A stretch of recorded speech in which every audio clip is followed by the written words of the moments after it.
Dude, my notes are stupid on this one. No, I'm glad. I don't know if I'm actually going to be able to sift through them as we talk, but I just want to get them all on paper. There's layers and layers. Like in these glass onion and that phone with nuts. I don't know. That's my Shrek. Oh, that was Shrek?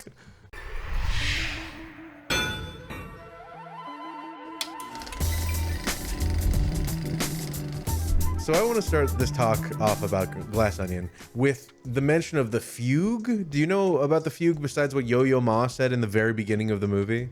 The Fugue, besides what Yo-Yo Ma said in the beginning. So in the very beginning of the movie, they're opening up these boxes. Yes. And some guy comes over and says like, "Oh, I know that tune. That's called the Fugue." And this and that. That's Yo-Yo Ma. Yeah. Yeah. The stand. Exactly. Yeah. So he comes in and he's just like, "That's the little Fugue."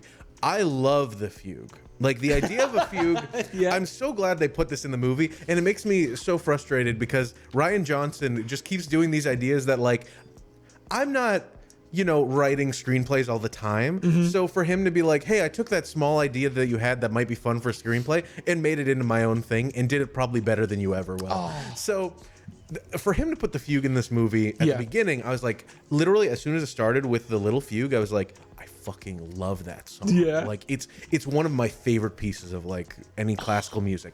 And so I'm just like, oh, I love this song. So they start off, it goes away, and I'm just like, that's going to be important. And then so that's the very first music you hear is the Fugue. Yes. He knocks on the door and he says, oh, there's a package or whatever. Then Yo-Yo Ma says like, oh, I know that. That's called the Fugue. The little Fugue is actually a simple tune that when played on itself in rounds, kind of like, when people say like row, row, row, and they play it in rounds and it like changes. That's not technically a fugue, or maybe it is, I don't know. But the idea is that it's it's a little puzzle where when you layer it on itself, it changes and becomes different. Yeah, okay. So as an example for this movie, and we're going to get into spoilers soon. Very soon already, yeah. Yeah, no, seriously. But I want you guys to understand that this entire movie is technically a fugue in which there is one plot, and as you go on with that one plot, you get to a point, and then it layers on itself and changes in complexity. And so I for the longest time have said like, what would a fugue look like in a different type of artistic medium? And for Rian Johnson to do it like this in this movie made me so not only happy to see it, but pissed off that I couldn't do it first. Eat your heart out, Star Wars boys. Exactly. He's a good director. He's a good director. Eat it. I hate to say it, but especially after Knives Out, like, man, Knives Out was really fun and I enjoyed it, but he's making this entire, so he's gone on record, and he better stick to this, in saying that he will keep making these movies as long as Daniel Craig will still play Benoit Blanc. Yeah. Honestly, if Daniel Craig retires 007, like I think already did, right? He did. He's done with 007. Dude, go. Honestly, Blanc is a much better investigator, a much better like everything for you. I think he's perfect for you. And it's so funny because I was so I've seen this movie 3 times now, and I just every time I'm just like finding more things that I enjoy about it. But I love that as I was watching it, in the way that they play off his character, that he's wearing all these like. He's just perfectly kitted out, like stylistic and drippy for wherever he is. Always. But also the way that he carries himself and he speaks, that I completely like. He's James Bond, but I forgot about that watching. Like this character works so well for that, like its own separate thing. And case in point is technically the thing that I like about Rian Johnson and also hate, and all of the Star Wars fans hate him about this too, is that he takes something and then does what every person that's like read too many books does, where they don't write a joke or they don't write a character that's already been written before. They write the 3 freaking layers later of that character of like, okay, well, here's, our cool hero, and he's great and he doesn't afraid of anything and he has a cool little dog. Then the next layer of that is like, well, here's a character who actually has a backstory, and that backstory is that he's not afraid because he had to stand up his entire life. 5 layers later is like, here's a character who's confident, but he's actually not confident, but he realized that he needs to be because, that kind of thing. That's how he writes everything. Where it's just like, every single part of this is predicated on another thought that was 3 layers deeper. And that's why everybody didn't like him for Star Wars, because that's not what Star Wars is about. Star Wars is supposed to be very surface, And it does that so well. Star Wars is really, really good at it. And when you do start to layer on those other parts, it's where people can like get some meat on the bone to think later and make all of these like fan videos, which YouTube has a lot of amazing fan videos. Way too many, about Star Wars. But that's not good when you're trying to subvert the idea, when you're trying to say like, oh, well, that's how it's been, but that's wrong, or that's different, or what if that means something else? The fans and everybody have made so much like lore on this and fan theories that when you try to subvert it, it's like, no. You're not going to topple this house of cards. Yeah. How dare you? Yeah. And I agree that it's like, you're not being a team player if you do that. True. But that's what he does. Yeah. And that's why these are so good. Because Agatha Christie, when she first like was writing all of the Poirot stuff, and I mean, like a lot of mystery writers do this, and we mentioned it in our stupidly long video about the end of the year movies, is that Poirot and Sherlock Holmes and all of these murder mysteries were at the time talking about some sort of socio-political thing happening. Yeah. And saying that here's a rich person that's, you know, indicative of a party at the time, or some sort of scandal. So he's going out of his way, or not even going out of his way because it comes naturally, to take the idea of a murder mystery and apply it to our times. Knives Out was about classism in a way, and racism. Yeah, 100%. Like non-overt racism turning into overt racism. Yeah. But also this one is kind of about the Silicon Valley tech bros and how we, as the public, understand them and think about them. And that not only influences, because I'm curious how like people in 20 years are going to view this movie. Gotcha. Because us at this time watching it will be like, oh, that's kind of like, I get these archetypes, but also that similarly, we just did an episode on Matilda, and we talk about how when you make a world, we're coming into it with our own ideas of what our world looks like. Our own perception of it, yes. Exactly. So when you come into a movie like this and you see someone acting a certain way, you immediately think, oh, that's like this. And so you have, exactly, you have all of these ideas of like, that's what this is going to be. And so for us, it's more exciting when they not only change that, but use your own expectations against you. And the movie does that. So I'm curious in 20 years when people don't have that same like, you know, idea of what these archetypes are like, how they're going to enjoy the movie. You should have never touched Star Wars. That's all they're going to say. So I agree with you. I think going back and seeing this movie, first of all, I hope they say, boy, I'm glad people like this don't exist anymore. Oh God, yeah. 20 years from now, that better be true. That would be amazing. That would be nice. No, I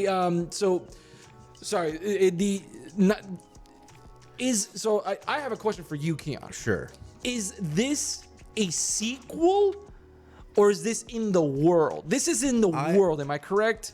Yes. Because this isn't a direct sequel from the original Knives Out story. No, and I love the fact that like, because the entire idea of these like literally, there's no, besides like Magnus Carlsen that we all know is the like leading chess master, you don't go around and be like, wait, you're the world famous detective, right? Like that's not a thing. No. So in this world, he is like a celebrity because of his detective brain and genius, but also that they go out of their way to show that in the last movie, I'm pretty sure they say that it's in 2018. Yeah.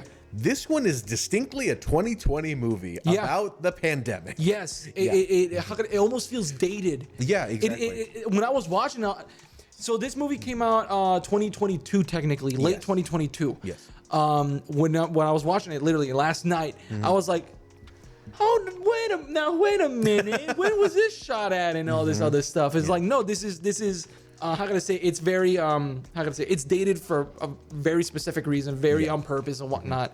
Especially to introduce characters, and like how they are is a very good way to introduce them. But going back to how you talked about like, oh, this is in the world of it, that they don't begin the movie with, I think it was the governor character. Her name is Claire. She says like, oh, you're Benoit Blanc. You solved that mystery about what was it? The belly dancer. So we're like, what is that What is this mystery one? about? Yeah. Exactly. So us in our mind, we're like, oh, the one about the I think they're called the Thrombes or Hambries or something, whatever, the family from the first movie. That I thought she was going to say that. Yeah. But it's like, no. He's like prolific. That's for another. That's for another movie for another time, there, baby. How does he talk? I forgot. It's like a Kentucky, like like foghorn leghorn. Yeah.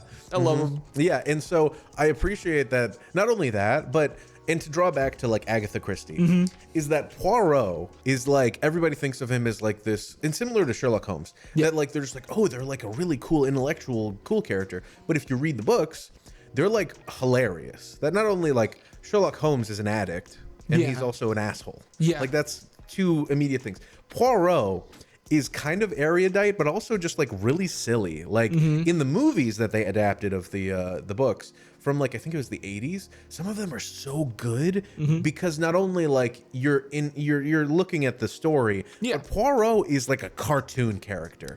He has a stupidly huge mustache, and he's kind of portly, and he's like going around doing little silly things. Is this the murder at the whatever? Is this that guy? And that's why those movies are the wrong. Oh, sorry.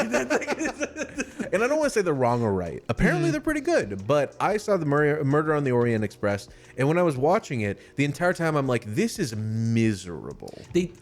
I was gonna ask, do they take themselves way too serious in this one? They're the Snyder cut of like these things where, Poirot is a fun character, and there's a couple moments that are like that. Yeah. But overall, like, he has a stupidly huge mustache. He's just a comedically, like, very particular kind of guy. Yeah. So for them to portray it as like this grim, dark kind of thing isn't as fun. So that's why I appreciate that, like, when people are just like, what is Daniel Craig is like a cool, suave guy. Why does he have this Kentucky accent? I don't even know why I was even invited to this island. What is going on? Yeah. What do you think of my strap suit? He looks so good. What was it? He goes to the pool in a full outfit. Dude, my man, his brother is, what's his name? Freddie from the Scooby-Doo gang. Yeah. It's like, damn, bro, he's looking great. No, he looks great. He's got the fit. He's looking trim. And that's what I love about it, is that he's that. Like, there's an entire, like, oeuvre to him that you don't need to understand by, like, him being like, well, my tragic backstory. You look at him and you're like, this is hilarious. I love it. And even in the beginning when he's playing, was he playing Clue with like some other people like on the computer? He was playing Among Us. Oh, yeah, that's right. What was I thinking? He was playing Among Us, and the entire situation was like, oh, I don't know about this. This isn't how real murder works. This game sucks. It ain't how it really is. And like everyone was like, oh, sorry, this game about being I'm sorry you're not good at the game in which it requires you to be a detective. Yeah, like sorry, and it goes off to like same thing with Clue. You suck at Clue. It's like, cause that game sucks. Yeah, this game is stupid, meant for idiots, and I don't like it. Exactly.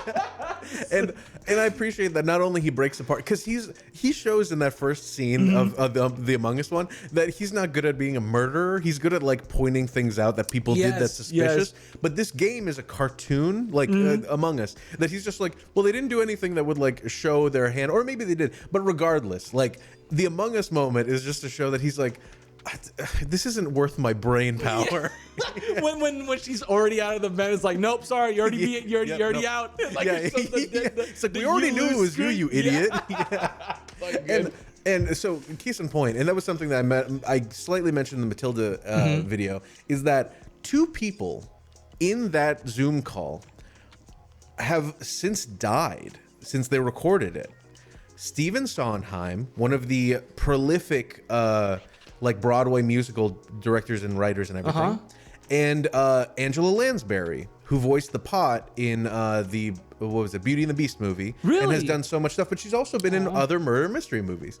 So she is adorable, and so for both of them to have like a little cameo in this is just really cute. Which one of them was the killer though? I forgot. No, he was the killer. Benoit was, and they catch him. They're like, you suck at this. Yeah, that's right. Yeah, exactly. And then the other two people were Natasha Lyonne, who's done a lot of good writing stuff, but she also did Russian Doll, which is a great series on Netflix, and then Kareem Abdul-Jabbar. So they're just there. They're just having a hoot. But I appreciate appreciate that they're all just kind of like memeing that he's just like, this sucks, this is stupid. And they're like, you need something to do, dog. You're upset. I need another glorified mystery for me. I need something out there. And then a knock on his door. Yep. And so we also see that Hugh Grant is his husband in this, and that he's canonically gay. Love it. But also that, like, for that little cameo, there's so many small cameos in this that were just a product of people being in the right place at the right time. Yeah. And can I say, like, usually not so good directors and not so good writers would grab an archetype such as like being a gay man and just blow it out of fucking proportion. Oh yeah. And in this one, it's not even like, it's more like, honey, there's someone at the door. Yeah. Get out of the tub. Yeah. Like you get out of the tub, it's like, huh? Like it's like I'm in the middle of this stupid game. Yeah. And he's wearing like a fez and has like a cigar, and you're like, what is he even doing? He's just being himself. It's like, whatever, dude. He's just vibing. But that's acting what I appreciate. like what an eccentric like investigator would, I guess. Yeah. But it puts us in the mood of 2020 and being in lockdown and being in COVID and everything. And for him to be just like sitting there, like losing his mind, all of his books around him in the bathtub. Was his husband making bread by any chance? Because that's a lot of people were doing. He might have been. You're right. He may have just making bread or something. I don't know. I don't even remember. But yeah, for them to just be like showing you like, hey, we're having this moment everybody can empathize with. Remember that awful time you forgot? Guess what? Here it is. We're in it. Yeah. But it also helps us empathize that like he's doing all this stuff. But then we see all of the other rich people that are living exactly as if nothing was happening. The only person that technically is doing something different is the governor lady, who's meant to be on camera showing that like we're all in lockdown, and you know, this is what I believe. I'm on CNN or wherever she was. Yeah. And so I appreciate the fact that the movie starts off like that. Yeah. But like we said, I really quickly want to mention that another cool cameo that I really like is Ethan Hawke, when he's the guy that meets them on the at the pier and like gives them exactly, a little antiseptic. That he was, some people are just like, oh, well, now Ethan Hawke can't be in the next movie, but he actually was there and got to cameo in it. That wasn't supposed to be him. It's supposed to be somebody else. Oh. He got to cameo in it because he was there at the same place in Europe shooting Moon Knight. Yeah. Oh, dude. And so he's just like, oh, I'll stop by. And then they're just like, he just visited set. Yeah, and he was wearing all white too and everything. Yeah, exactly. So, and he also had a similar like speech pattern to that character. So they were just like, do you just want to like be in the movie? And he's like, yeah, sure. And so that's why he had like probably a day of shooting, and that was it. So yeah. So in my, it's like, you're fine. Yeah. So it's a bit like with the whole, you're fine. Yeah. You're good. You're good. Yeah. Just keep them walking. So good. And then every one of those characters, so when they meet up at the pier, and we can talk more about how they introduce each one of those like billionaires. Yes. But when they show up at the pier, not only what they're wearing to their holiday vacation, but their masks actually say stuff about them. So much about them. So in the beginning of the movie, all these characters who we don't know too much about, besides very surface level stuff. Yeah. Oh, I'm an important scientist. Yeah. Oh, I'm an important politician. Yeah. Oh, I'm an important figure of this, whatever, yada, yada, yada. I'm an important actress, whatever. Yeah. All these people get introduced with a box. It's a little puzzle from their rich billionaire friend. From Alpha Delivery. Yeah, the Amazon of this world. Basically, that they have to solve together as friends, right? Yes. Do all that. At first, you get a like, oh, look at that, look at these. Like, I wish I was kind of like them, being successful and like all this other stuff. Maybe not so much as some other people, right? But like the whole like, let's work together and get this done and like fix this, or not fix this, solve this puzzle box. Sure. Just to cut to, I forgot her name. Andy is the character. Yeah, she's in her garage looking at the damn thing, and she's like, you could tell that she knew exactly like who this is from, like what company and everything, and just. Smacking the thing, destroying it. You have the meaning of the minds, even though they're dipshits. The meaning of the minds is like trying to solve this, like, oh, that's actually the chemical for silver, and like all this other shit, and just screw you. And it alludes to the symbol of the, well, we'll talk about it later because it gets into the entire theme of the movie. Yes. But primarily that I appreciate. Yeah, that first scene it describes a lot of like what's happening beyond, kind of like what you were saying. Like here's our surface stuff, but here's the other stuff. Yeah, and primarily the one thing that I want to say about the box that I appreciate is the fact that straight up they wouldn't have solved it if Duke, the guy played by Dave Bautista, if his mom didn't immediately just start telling them the answers. Yeah. To me, it felt like that moment where you're like, yeah, you're a parent, like looking over your kids doing a thing and be like, oh, well, what if you try this? You know, and she's like, Mom! Yeah, basically. Yeah. But I appreciate that it not only shows that these people are supposed to be the brightest people in the world, and they can't even get past the first clue without the mom saying it. Which is, what was it? What kind of puzzle? It was a stereogram or something? A visual puzzle in which you just focus on something else and like the image will show itself. And it's a literal arrow. Yeah. Like, here, idiot. And I love that Benoit later says, he's just like, yeah, well, there was a box with some childish puzzles that I didn't even... But yeah, Blanc is like, I just got this puzzle box full of children's puzzles. Dude, this billionaire asshole just... Yeah.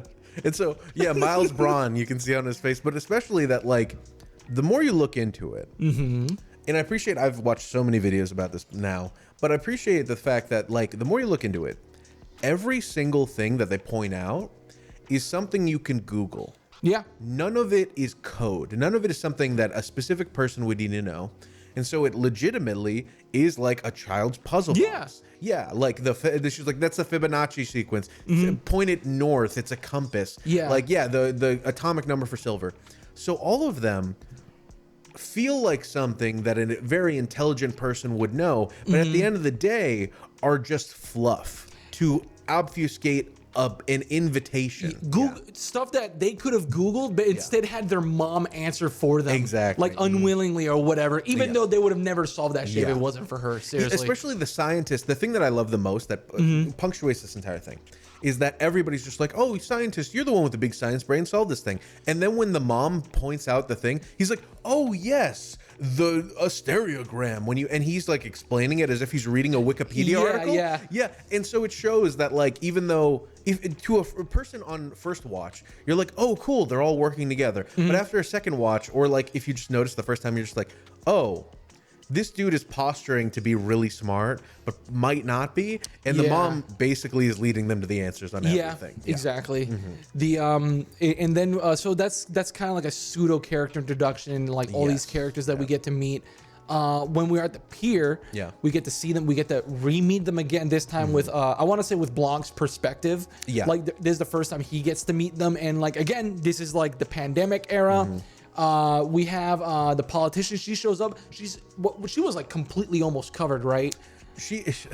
So she had a fabric mask on? Yeah, she had one of those like loose fabrics. I think the celebrities, Birdie's assistant, she was fully decked out. Like she had the mask and glasses and like try to protect herself or whatever. She had the thing that most of us would recognize, which is like the blue one. That's like it looks like generic. Yes. It looks. She's not super rich. Yeah. Exactly.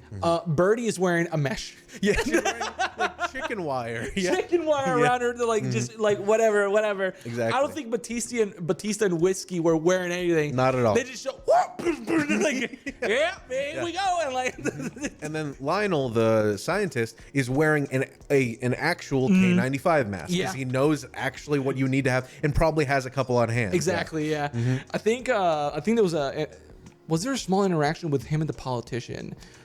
Okay, so I have a fan theory that we'll get into later. Should we just start spoilers now? Because we're going to start getting to the island, and we're going to start talking about it. As soon as we get to the island, we can talk about spoilers, because there's a lot of, how can I say, parallels that I found. Sure. Remember the movie, or was it a story about the Island of Wonders, where there's a man over there wearing a complete all-white suit, and his little tiny assistant who's also wearing what is it called? Suit. The something island. Yeah. Something Island of Island. It kind of gave me those type of vibes at first when they met up with Moon Knight, who was literally just wearing all white, just we're gonna take you to an island of your literal fantasies where billionaires do what billionaires do, yada yada, whatever.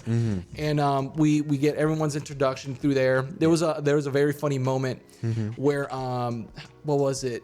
I think they were all like at the little bridge thing where they just phone? Yeah. Oh, I'm so sorry. Where they're at the bridge thing, we're about to go on the boat, and they're all just staring out, and they see. I think it was. I forgot who it was. I think it was Whiskey coming out, and everyone was like, "Damn, well, let's get out of here." Everyone was way too good and shit. Yeah. And so the one thing that I wanted to mention about the governor when we first meet them on the pier is that the governor's wearing a fabric mask. Yeah. Which is not useful at all. Not for whatsoever. COVID. Yeah. So has the like the appearance that she cares, but actually isn't wearing anything. Just like any other politician. Yeah. It's like I look like I care. That's it. Yeah. And Caitlin, I think it's Kathryn, I think Kathryn Hahn, who's the actress that plays that. Yeah. That's right. It wasn't whiskey. It was her when she gets out of the car and everyone sees her in her full and it was like, oh my god. Maybe I don't know. I'm pretty sure. No, you're talking about. So I think you're talking about Andy, like the character that's meant to be the ex-wife. Talking about that. What are you talking about? I'm talking about the woman that broke. Yeah, that's Andy. The character's name is when Andy. she walks out and everyone's like, get out of here. And like, sorry, that's what I was talking about. My bad. Yeah, and it shows you that there's some tension there. There's I don't want to talk to her. Yeah, well, she wasn't supposed to be here, I guess. Yeah. Oh, you also got a box. Yeah, and she's also like scornful. Yeah. And you hear Lionel asks, like, because Benoit is just like, he's standing there next to Lionel and he's just like, yeah, the entire atmosphere changed when she arrived. He's like, yeah, she must have received a box, but it's not why she received a box, but why did she come? Yes. And so, yeah. Exactly. And so the entire idea that she's not welcome overall. Not whatsoever. She literally only has like a scornful like scowl on her face the entire time in the beginning and when they get on the boat. And the reason I wanted to bring up Kathryn Hahn, the one that's the governor character, she is wearing beige. She's basically wearing all beige. So she's wearing like what's fine.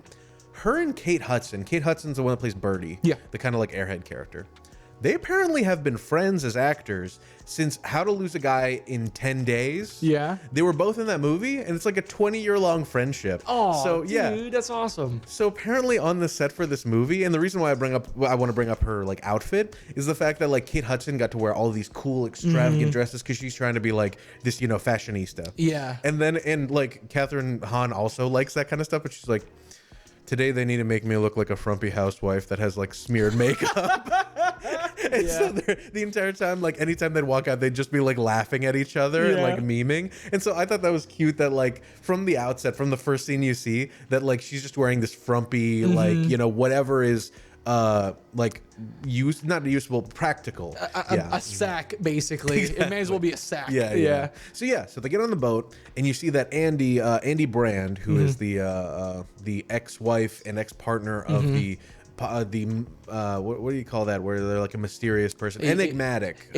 Miles Bron. She has a classic Zuckerbergian story in which she came up with the idea, the program, the everything, but one asshole came up with the name of it and kept all of it. Basically, exactly. Yeah. And so we see that, like, as they're going, we see why they're all scorned. Do we want us to do spoilers now? The boat has reached its port. Yep. Spoiler alert. Spoiler alert. It's spoiler alert. Okay. Get ready for because there's no way to talk about the stuff that's going to happen without legitimately talking about how it's revealed. It's too deep. It's too deep. Like the Fugue, we're going to get to the part where both of the music's layered on each other. We're not going to do both parts. So we just wanted to tell you that now that we're here, we're going to do spoilers, and we're going to go over how a lot of the clues that we see early on play back into themselves later on. So, starting off with Andy. Yes. The Andy Brand, Cassandra Brand was her actual name, and she was the ex-wife and ex-partner of Miles Bron. And as we see at the midpoint, so something I want to mention is that at the exact midpoint of the movie, there's only 2 acts to this movie. Yep. And the second act begins with the Fugue later on in the song when they layer on each other. So it's a deliberate way for them to show that, like, hey, this was intentional. This is what we're doing. And so we see that the person that knocked on Benoit Blanc's door was not the person carrying a box. We were assumed that because that's how everybody else was presented. But it was actually Helen Brand, the sister of Cassandra Brand, and that twin sister. That goes into later. You'll see. Yeah. That she is coming to say, hey, this box was received, and that my sister is actually deceased. Yes. And so I want to find her killer. And I love the fact that, when Benoit comes to the island and Miles is just like, I didn't give you a package. We think that, like, oh yeah, someone reset the package, when it was really just that Helen, being so pissed off at Miles, destroyed the box. Yeah. And then just brought over the thing, was like, can you make sense of this? I don't give a shit. I also... the few puzzles that are so silly and stupid and like very simple and that a genius would know can be circumvented by beating the shit out of it. Yeah, and it means nothing. Similarly to the idea of the glass onion. Or I was going to say similarly, like as you said earlier, to them, how you don't have to be smart to even do this. Yes. You don't have to be anything to do this. Yeah. The puzzles themselves, the questionnaires, all these other stuff that you have to do has nothing to even do with y'all's personality. Yeah. Or with intelligence, technically. Anything, literally anything. Like you said, you can Google all these things or hammer. But they make you feel smart. Yes. And that's the whole point of these billionaires, is that all of them we find are in a position of power only due to their proximity to Brand and like Andy's character and Miles's character. But they're still clinging to Miles because though Andy did everything in her power to make this company successful, she disagreed with Miles on one thing and then was completely ousted out. And so she has no more power. Miles has all the power, and that informs the way they treat her on the island. Because they're like, we don't even care about you anymore. You don't have any money. Exactly. It's because like they would phrase it. You lost the game. You broke the rules. You lost the game. You get nothing. You don't win anything. Yeah. And the fact that even when they're introducing Miles, how can I say they already pictured him like this outlandish, like he had these great ideas in his head, these big ideas. Yeah. And as soon as we started paying attention to him, things happened to us. Yeah. Birdie got her first like modeling deal. Batista, I keep on calling him Duke. It's fine. Sorry, Duke. Perfect name for him, by the way. Duke. Liver King. Yeah. Liver King. the king of liver finally goes on Twitch. He starts doing his thing. Yeah. All these other things, and they keep on pinning it to him. Like he had something to do with it. So they're already like elevating him, even though he may have just had a connection or two, and that's it. Yeah. Well, no, he was the whole reason why they got there because he had money. Yeah. That was it. Basically. And power. And that's it. And the fact that when they get to the island, not only the box, but everything else that he has ever done in his entire career, Miles Bron, this billionaire, is based on someone else's idea. Yep. Yeah. And that they even frame it. Exactly. That the napkin that led to their entire company and is the only reason why, and the fact that like Andy went into all of this with nothing but the best intention. That she's like, you guys are all my friends. I have this boyfriend that I think is kind of cool, and I believe in all of you that you can get where you want, but we just need to all work together. Where did they meet at? The Glass Onion. And the Glass Onion is a little bar. And so Miles Bron, making a giant island, has no unique thought in his head. So he's like, oh, well, we met at the Glass Onion, so we'll make a giant literal glass onion. And I love that Benoit immediately says, like, I like the idea of the glass onion as a metaphor because even though it looks complex, at the center is in plain sight. Yep. And that the entire idea that all of these people are geniuses and billionaires is just because they were at the right place at the right time and had the right connection. Yep. It has nothing to do with all of this other... The main thing that we usually hear about tech billionaires, pick anyone, doesn't matter which one, is that if they do something that sounds weird or new or whatever, they usually say, oh, there must be a bigger idea at play, some draconian inner machinations or whatever. Yeah. But they could just be making a mistake and doing something stupid because they're human beings. Yeah. Something that one of the scientists say at the very beginning of the movie is that Lionel is saying like, oh, how can I disagree with Miles Bron? You know, he sends me all these faxes. One of them says like, I don't even remember, but he's like, remember crypto for babies? That paid for this entire place. Yes, exactly. It was crypto for kids, and kids paid for this entire thing. Exactly. Yes. And it's the idea that if you have the money and the opportunity to throw as much stuff at the wall, something eventually will stick, but only these kind of people in these kind of places have enough time and money to throw stuff at the wall. Exactly. Keep on going, Zuck. Meta will work. Yeah, the metaverse will work, Zuck. Yeah. And so the one thing that we see immediately that I don't know if everybody picked up on, and I'm not saying that like I'm prescience and I'm a genius, but the fact that all of those scientists are sitting there sweating on a crunch time saying like, how are we going to do this? This dude literally just threw 2 words at us and told us to make the next, you know, whatever, the sliced bread. Yeah. And so Lionel goes out of his way to say like, oh, well, you know, it's Miles Bron. He's a genius. And one of the scientists straight up says, this is science, not a religion. That's exactly what it says, to say that like Miles is not a messiah or a god. Yeah. We just need to actually make 2 and 2 equal 4. Yeah, his word isn't fact. It's us to make it fact. Yes, yeah, that's exactly. the problem. That's Yeah. the big, in like these tech type of groups, that's like a big major problem. It's like, I have the Exactly. money to do this. Why aren't you doing it? It's like, well, sir, here's this entire Exactly. thing. And since you mentioned the glass onion, I would feel like I want to dive into this a little bit right now. Yes. Do you know the song The Glass Onion by the Beatles? No, I didn't even know the Beatles did it. The entire movie is technically named after this song by the Beatles called The Glass Onion. It's played at the end of the movie. And I love it because when the Beatles were first making their music, you know, great. Love this kind of stuff. Then they got some really hardcore fans that dove really deep on everything. Maybe, I don't know, you or the audience might remember that there's a theory that Paul McCartney's dead and he's been replaced by a doppelganger. So they wrote a song, like this whole thing. So they wrote a song called Glass Onion, and the song is about conspiracy theories and about how, more or less, not even that, but it's about thinking too hard about something very simple. So literally there's a part in there where he says like, oh, you know, the walrus and I are close. Here's a hint. The walrus is Paul.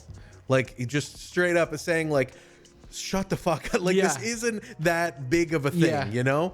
And so that's what I appreciate about the movie is that it's a hint unto itself. Yeah. That the mystery is not remotely that complex.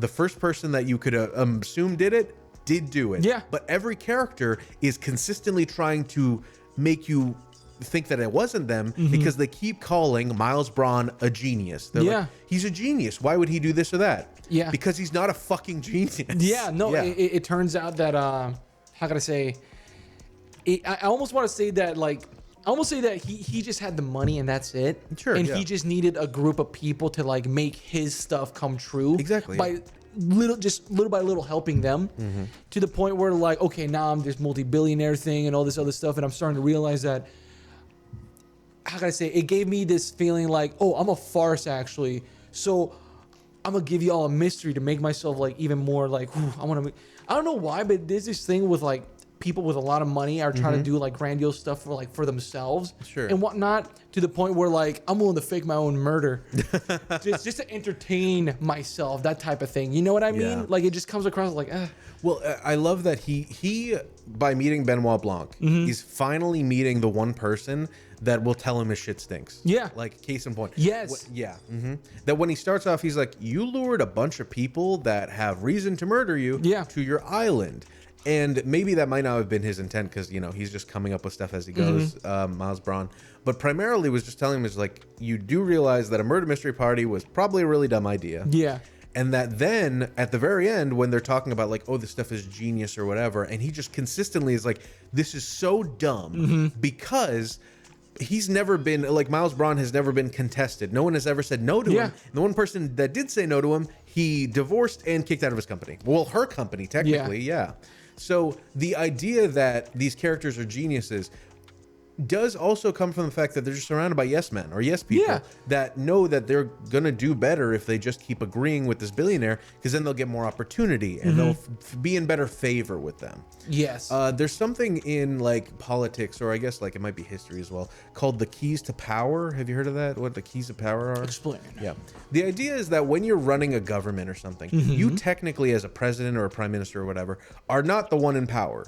You are the one that's trying to grab all of the different resources that are at your disposal that you have direct connection to, and then putting them together to achieve what you promised when you were running. Yes. Right?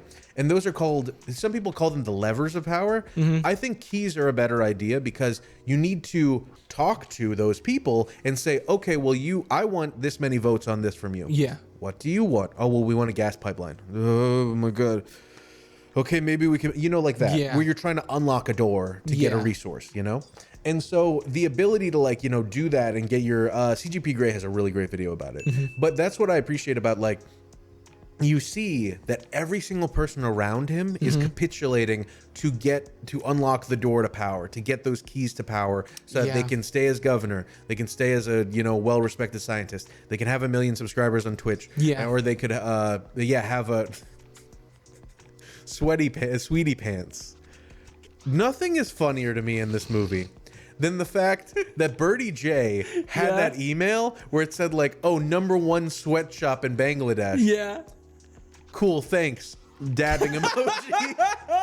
And then she's like, "You didn't think that sweatshop meant sweatpants? Meant that they make sweatpants?"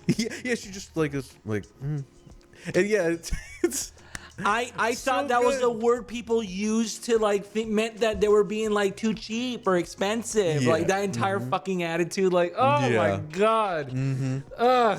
So yeah, was You there deserve it. exactly? Yeah, with any of the like billionaires, were there any of them that you were just like, God, I immediately just feel like this is pulling at something that I just have been following for too long on the internet, because this movie hit at a really hard time for billionaires. Yeah, no, good. Fuck them. No, but it's also the how can I say, these people in power that others look up to. Yeah. Right. The reason they stay in power is because for an example, right? They would have been nothing if it wasn't for what was his name? The guy Miles. They would have been nothing if it wasn't for him. Exactly. But they stayed there, one, because they stuck by Miles, but two, because they already had the platform built already. Yeah. Thanks to him. Yeah. Right. The similarities with like celebrities, the similarities with what movie actually like depicts a streamer in this way, this accurately. Well, accurate in as his in apology video about breasts. Yeah. literally, like to his apologies, to like the environment he surrounds himself in, to like the way they act and shit like that. Obviously, like over embellishing it a little bit. Yeah.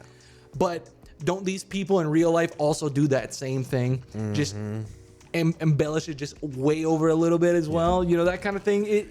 I like that. I genuinely did. It's like, oh, damn, cool. Hits me right on the spot. That asshole's in jail already, which is perfect. But it also felt similar to Knives Out, that like all these people that may have started in a simple place have grown to be such rich assholes that when they come back together in what literally like Miles is just like, I just want us to hang out like we did at the Glass Onion, the bar, that now everything's so enormous and like grandiose and bombastic that they're all just assholes, and they all just like don't mesh the same way that they might have when they were friends, because there's a huge power dynamic and they're all no longer friends. They just want the power, and that's it. And I feel so bad for Whiskey. Oh my god. Yeah. Not only is she doing a big favor for they called it the consensual cuckoldry Oh my with god. Duke, but also that like you might from at first blush be like, oh, she's just kind of like she's the arm piece of this guy. she's using Duke to get like to what she wants. That's it, type deal. And she technically is, but what she wants is legitimately like to presumably evoke change. She's like, oh, I want to be in politics, and it's not going to do well if I'm part of the manosphere. You know? Like she says like, I have a plan. I have a greater plan for myself. It just sucks that I have to do all this other bullshit with these awful people. Yeah. Like first of all, I have to stay with Duke, who wants to start Alpha News. What the fuck? Fuck that. And like and have to sleep around with this billionaire asshole just to make this other asshole's dreams come true, just so that I can have a chance is just an awful situation for her. Seriously, it sucks. Exactly. And so for her character, like throughout the movie, I'm just the entire time just like, man, I hope you're all right. Being tossed around and just being used by these people. It's awful. And similarly, we have Peg, who is Birdie's assistant, who just is trying to help her not say racial slurs on Twitter so that she can keep a job. Exactly. Which is sad, because it's also showing that like, the people that are trying to, accomplish their dreams, she literally says, is like, my entire career has been Birdie J, and then a stint working retail, and then Birdie J, and showing that even when she did try to get away from Birdie J, it was not only not as lucrative, but just not as successful. And so she's like, I'm literally have nothing I can do besides go back to this crazy person. Yeah. And when she says like, my resume is full of Birdie J, at the end of the day, who am I selling? myself or Birdie J. Like, Yeah, exactly. It sucks. Like, oh my God, you're stuck. And it's funny because the movie doesn't dwell on any of these moments, but it is the kind of thing that, like, going into it, the more you think about it, the more you're just like, oh, this movie is just so, like, yeah, it has those different layers, like an onion. That just you think about later, it's like, oof, yeah, no, I feel that. Can we talk about the first hint that we get where something's off? Sure, yeah. To me, it was when his name was Miles, right? Yes, yeah. Miles Bron. Everyone shows up, blah, blah, blah, blah. And this is without knowing anything about the movie, right? Yeah. As soon as, what was her name? Andy. Andy. Yeah. She comes out and just... He looks like he saw a ghost. Like a literal, like, apparition. And I was like, motherfucker, you sent the invite. Why are you, like... acting like this is such a big hoopla. And I love it because, like we said, Lionel earlier said, like, it's not about why did she get the invitation, but why did she come? So you're already primed to think, like, yeah, Miles is probably thinking, why did you come? I sent that as a courtesy. No, he sent it as an alibi. Yeah. And Lionel is the one thinking incorrectly when he says, well, it's not about why he sent the invitation. It's like, no, it's about why he sent the fucking invitation to a dead person in his head. Yeah. So, yeah. No, it's like, Your Honor, how could I have known? How could I have known? Like, I sent my invite and all this other stuff. Why would I send a $10,000 box that has all these puzzles in it if I thought she was dead? Yeah, exactly. Yeah, and then we also see that, like, her and Benoit, because Andy is technically Helen, and that Helen is just, she calls all of the disruptors shitheads, which is fair. Very accurate. Yep. That she is working with Benoit, and that the fact that they're all just snooping around, but also that Benoit is known for putting a puzzle together with working with the police. The police give him the evidence, he can do that. But when he has to collect it on his own, Helen just getting drunk does it 10 times better. He's like, you're really good at this. Yeah. Like, you should take up drinking.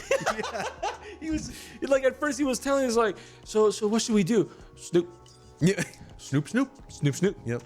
And, like, puts on glasses and walks away. Like, the most, how can I say, just find shit out. Just find anything out that could potentially help us. She just gets her drinking on, talks to Whiskey. She gets in a very uncomfortable situation with the politician and the scientist.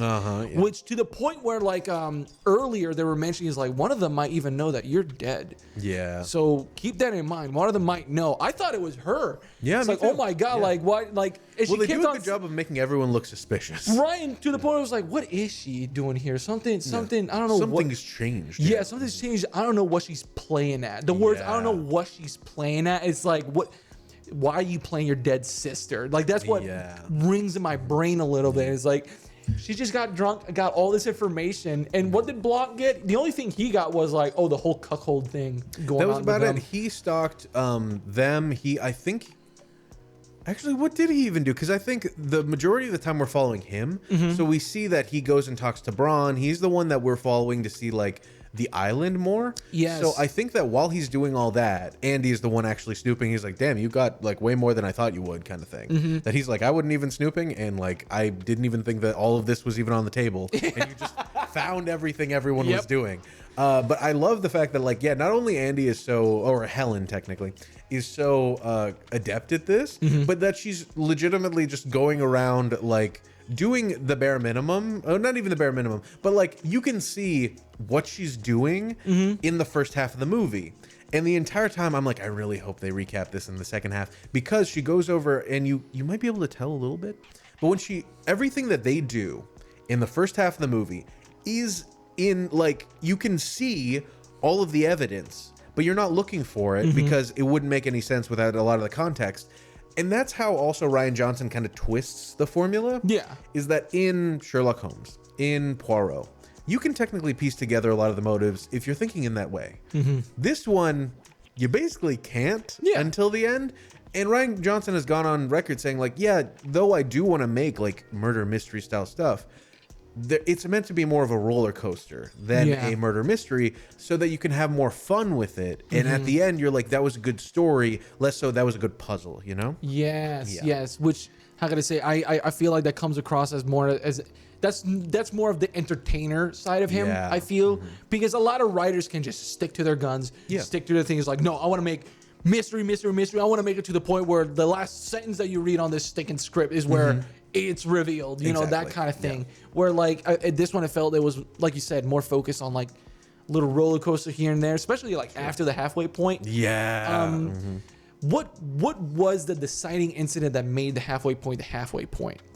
It was the moment when like Benoit is basically going to say, well, literally when they like cut to black and then they play the fugue. But like Benoit straight up, they get to the end of the story where straight up Benoit is like, there's like, who murdered the person? He's just like, I can't tell you exactly. I can peel back the layers. I can lead it to a point. But for us to actually know, it's almost so obvious, but we need one person. Yeah. And especially they said who killed Cassandra Brand. Yes. Because it technically is, the entire movie is about Cassandra Brand's murder, but we technically don't know that that's even remotely necessary until we see like her get shot. Yeah. And we're like, oh, okay, it's about Cassandra Brand's murder, less so Dave Bautista's, you know, Duke's. Can I say that Miles is such an asshole that he grabbed a close friend's death, like he caused that death, invited his friends over and says, let's solve my murder.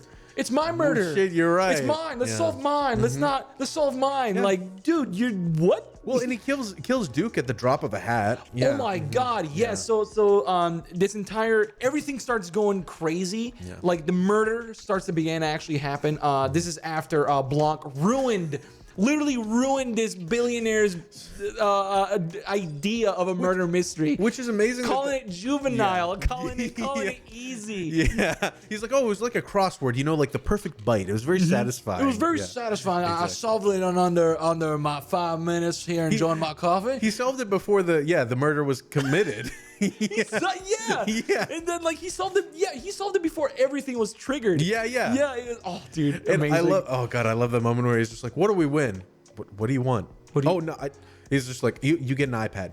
I don't actually want an iPad. No, you said we win, so I'm wondering, we win what? So I was just triggered him. No, you could. Yeah. You win an iPad, everyone. You win an iPad. Well, and the fact that he's like, oh, you know who wrote this? It was Gillian Flynn who wrote Gone Girl. And then he's just like, oh wow, she's really good. It's like, she's expensive. And it's the fact that like he, for this elaborate hoax, hired Gillian Flynn to write a murder that was that they set up all this elaborate shit around the onion. Did nothing but provide the fund. Exactly. And he is so butthurt that that the world's greatest detective solved his murder that he paid for and did all this in under like 5 seconds. He did it in such a juvenile way too. He was walking around. He was walking around the place. It's like, I love the toys that you had around, and like it's pointing right at you, and it's like it's going right through you right there, you know. And you made a perfect triangle to pin it on. Like, oh, dude. And it also, I appreciate the movie for that. That it shows technically the 3-act structure, kind of, in that way, that there are technically three murders. There's the first murder of the fake murder of Miles Bron. Then we see the murder of Dave Bautista Duke's character. And then we finally have the reveal of the murder of Cassandra Brand, but also technically like the murder attempt on Helen. Yes. So all three of those create different layers of the onion that at the core of it is really simple motive and really simple opportunity, but nobody recognized it because they're just like, no one would be stupid enough to not even hire a killer or whatever. Like, you know, so like, and in a way, I mean, people have said that. They're just like, well, why would Miles do this? And I know that we can default to he's an idiot, but primarily, I think it's also the fact that he wouldn't want to leave a paper trail of a killer. Yeah. He knows what to do, so he'll just go do it, because I think he's like, this is the first time he feels he can't pay anyone to go do something. Yeah, no. And because that creates, like you said, a paper trail that creates evidence. Yeah.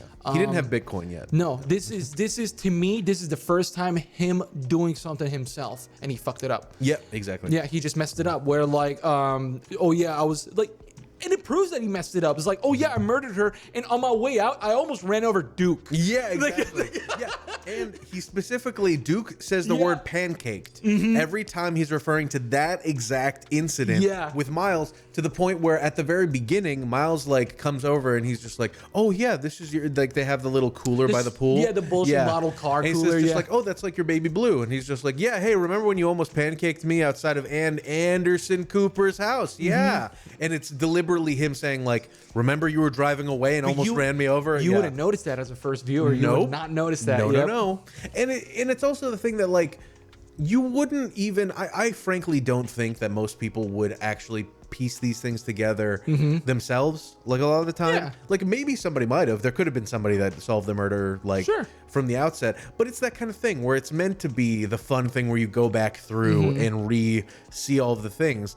And the two that got me the most were one, the fact that straight up Miles like hands the glass to Duke, and you see, when you rewatch the movie, you see it, but you don't technically, your mind didn't register it because he says, "Hey everyone, look at Birdie. Look at Birdie." I was going to ask you that on your second viewing. Do you see him hand it over to Duke? He does it exactly how they show it. So in this movie, he makes it a huge point. Look, like you said, look at Birdie, look at Birdie. She's dancing. Look at that crazy dress. Almost. First of all, motherfucker, you haven't been paying attention to her the entire time. Like, you treat her kind of like an old scarf. Like, let's be honest. But until she does this in moment, she's like even into it. She's like, oh my God. Yeah, she says, look at me, look at me. They're paying attention to me. Oh my God, what I thrive for. He uses that to, that distraction to literally poison his friend with not even being clever. What are you allergic to? Pineapple? Here's a pineapple drink, dummy. And like drinks it, kills himself with it. He says like, he made it such a big, huge, like, hold on, wait a minute. That was my glass he drank out of. He lays the breadcrumbs. He immediately hides behind Blanc and like just like and Blanc is like, I'm not even a police officer. There's nothing I can do. Well, so much so that like Batista's choking, and not only the scientist but Blanc can't make like a tracheotomy. They could have saved his life if they did that, but both of them are not scientists or actual like they're not medical professionals. No, well, maybe scientists, but they're not medical professionals. You know, they can't actually save a life. And that's the whole point. He's just like, I'm just a guy. Like, what am I supposed to do? Like, you're the one that should have medical staff at this fucking place. So I can see through the walls, but I don't see a fucking medical kit. What is it? Which also brings the fact that he's just like, I got rid of all 50 people because I just wanted to be us. Why would someone that like then thinks that there's a chance of him being murdered be like, I want to get rid of everyone, so there's no witnesses except for people I can influence? Well, that's the thing though. I think this better helps with how big of a dummy he is. Because like he showcased way too many times that he doesn't really think about a lot of the stuff that's going on. For example, his doc that they made, his what do they call it? Piece of shit. His piece of shit. They said it was a Banksy or whatever. It was a Banksy doc type thing or something that it wasn't built properly to withstand people coming in at a certain time of day. It's only for low tide. Exactly. It's like, what? It's like, bro, you practically paid for the name and not for its function at this point. It's like, what are you doing? Dude, that's his entire life. His entire fucking thing. Even that piece. What was that art piece in the center of the like the Fool? Or the like. So that's one of those infinite mirror things. Yes. Which is exactly the same. Where it's like it looks so complicated, but it's literally 3 mirrors and a light. Yeah, you know? that's it. It's pointing down, and that's what's giving the perception of it and whatnot. And that's it. It's a perfect metaphor because it's like these things look super complicated, but they're actually, if you know what you're doing, they're very simple. Yeah. And that another cool Easter egg similarly is that when they're in his like dining room hangout lounge area, you see all of those like glass things that they end up breaking. Each one of those, or at least like a lot of them, are influenced by a line from the Glass Onion song. Really? Yeah, there's one about a boy on a hill. There's one about tulips, and there's like when you see her breaking them, you can kind of piece out some of them if you're paying attention. But yeah, it's like really cool the fact that they gave a lot of attention to detail about the doc, about all these other things, to show that this dude is influenced and wants to buy all of these expensive things that he doesn't understand their meaning or why they're cool. You know, he doesn't even he wants to.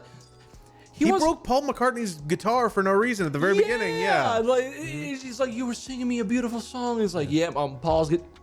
Yeah, it's exactly. like tosses the guitar aside. He how can I say this? To the point that he bought the actual Mona Lisa. Yeah. Like he was renting it. Yeah. He said some bullshit story. Is like, the French were running out of money, so I just said, let me have the Mona Lisa, and like you guys can have some change or whatever.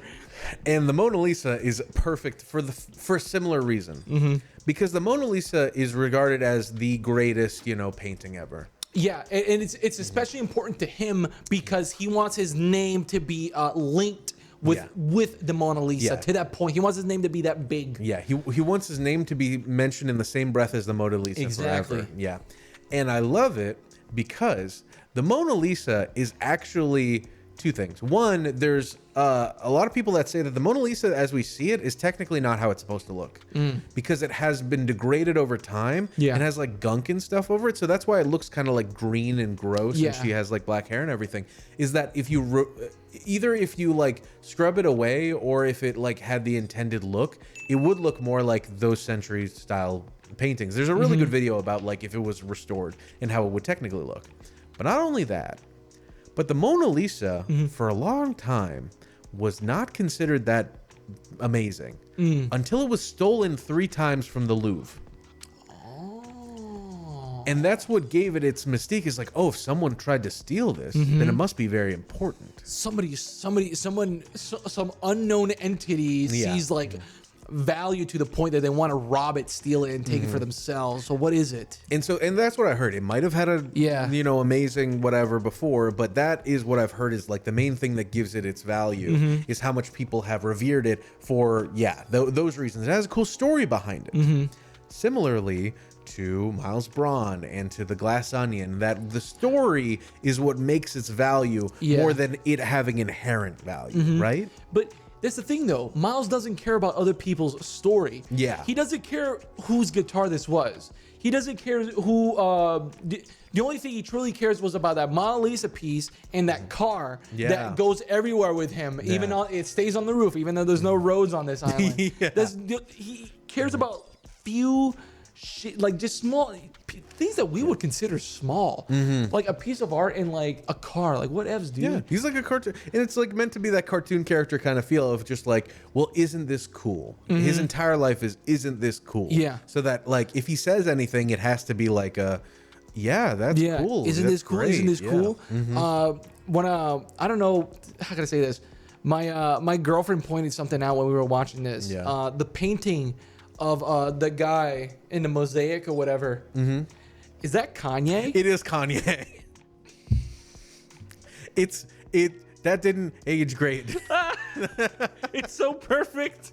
And it's over so them perfect, eating. Though. Like it's looking over them eating. It is so perfect though. So perfect. And it all burns to the fucking ground. Hell yeah. So how can I say this? The murder has happened. Duke has died. They failed to save him. They failed to call police because his island is basically just stupid anyways. They can't even get not practical in the least. Not practical whatsoever. They're stuck in this moment, and suddenly the worst happens to them.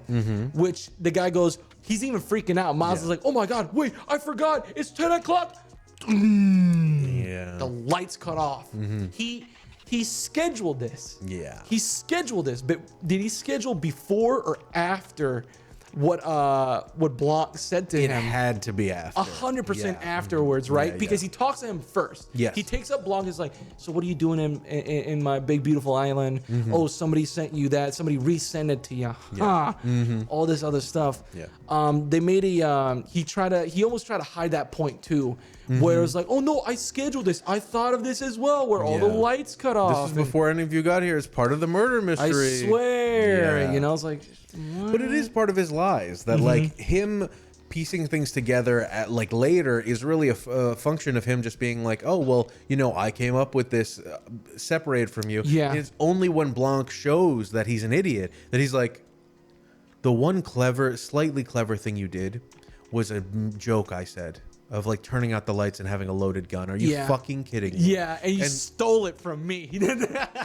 And to even punctuate that afterwards, is that Miles says like, there's like the only thing that we needed was the napkin, and to have the real napkin. Turns out that you had it, and literally Lionel says, "You have the napkin. You didn't think to burn it or anything." Next moment, they reveal the napkin, and he burns it, and he points at Lionel. Like he's just like, and it's just straight up him just showing like, I have no fucking originality whatsoever. I did exactly what you told me to do. So you solved it for me, buddy. Like, it's infuriating. Yeah, it really is. It's kind of like earlier discussion before, moving the goalposts, but in a different douchier way. It's like, you thought you had me. Little did you know. How about this? I'm unoriginal. I'm gonna steal your idea. I'm gonna do all this stuff to get away from you. And so this is more towards the ending, so I'm gonna save it. Never mind. Okay. No. I mean, I'm totally down with it. The main thing that I wanted to mention, like now that we're talking about these things, is that at that time, like when they're doing all this stuff, you know, they do this, and then straight up, like Daniel Craig, the Benoit Blanc, says like, "Hey, I have no other evidence. I told you I'm not like the police." Yeah. So, there's no physical evidence now that this thing got burnt up. Exactly. So you're gonna have to like have your dig deep down inside and have your liquid courage, and so then she starts, you know, destroying everything. But the thing that I love is that earlier in the movie, Miles Bron says, "You know what disruptors do? They break a bunch of things." He had this whole speech. Yeah. He says they start with something small, and then people cheer you on. But then you start breaking bigger things, and then you start, and people will tell you stop, and they won't like you anymore. But and you have to cut those people off. Yeah, and they'll call you bullies, and they'll call you mean. But then you have to break the thing that no one wants you to break, which is the system. And so Helen does literally exactly that with not only breaking all the glass stuff, but then she lights stuff on fire. And you see the exact cadence of that happen, where like some people were saying like, "Oh yeah, no, you go, Helen," all this stuff. But then as she starts like literally lighting things on fire, and they're like, "Oh no, this is a powder keg," and then starts doing all these other things, they start turning against her. And then Miles starts turning against her, and then she breaks the system in the way of, I don't know if the end of this movie technically would happen in the real world or how it would, but I like the way they frame it, that it is by her destroying not only the Mona Lisa but his island, they're showing that he is now has no power because he's lost all credibility by the biggest gamble he's ever taken. That Andy deliberately said, if you do this, you will go under. And so she topples the system by ruining his one chance at, you know, legacy. Because earlier, before how can I say this? Before Duke dies, even, they explained that, oh yeah, this entire house is run by this little crystal that me and my friend here are developing. Clear with a K. Clear with a K. And like, the guy was like, I thought I was clear that we can't use that yet because all these other stuff. Also, a bunch of like explosive air is now in the air. So watch out for that. Literally the Hindenburg. Like I want to talk about a little bit like why Blanc said you have a whole bunch of people here that would want to kill you, right? The scientists, dude, you're using shit that is tested wrong, and you're about to release it to the earth, and you're gonna ruin yours and my name. Politician, I signed this one contract that once this crystal thing comes out, I'm invalid. My votes go down the roof. I'm a nobody now. Duke with his like his Alpha News thing that he's trying to get funded by Miles. And obviously Whiskey having her own situation doing there. And then Birdie with Sweetie Pants with the Bangladesh thing. Oh my god! And like he was just gonna let her take the fall and just abandon her. Yeah, of course. Why would he do anything else? Exactly. And how can I say? Who else was there? There's so many characters, so many good ones. Right. My favorite character was Daryl, who was just there. Ignore me. Yeah, exactly. Not here. Do you know that was actually the same actor as one of the cops from Knives Out? Who? Yeah, he's like the underling, not underling cop, but he's like the deputy that's just. Oh, like, he was the mustache dude? I think so. I think he had I think he might have been clean shaven, but he the entire time was just like, oh, this is the good part. And he was like just excited to hang out with Blanc. Yeah, that is so cool. Apparently, that dude and Rian Johnson are just bros, and I feel like he will be to Rian Johnson like Bruce Campbell was to Sam Raimi, where he'll just show up and stuff, and you'll be like, hey, that's him. Great. That's the life right there. Yeah. But, I got paid to be a pothead in a scene and then go, oh, well, she didn't want to hang out. Just figuring something out. Yeah, and then after you see the movie, it's amazing to me how much, they do the double entendre of everything. That Helen Brand is the only version of Andy you ever see. So you technically never know what Andy technically was like. Unless it was in those the flashbacks and whatnot. Exactly, and even then she doesn't say much. Yeah, it's very minute moments. And so I love the fact that she the entire time is trying to keep up that rich bitch persona. But what she does is she just looks off like coyly, like the Mona Lisa. And so she ends up taking the place of the Mona Lisa. Not only that, if you rewatch the movie, you'll see every single time she does her like little coy smirk or whatever, looks exactly like the Mona Lisa's posture. And that she deliberately, when Miles is saying like, look at the Mona Lisa, I love this thing, it's lay epic and cool, and I'm so cool. Yeah.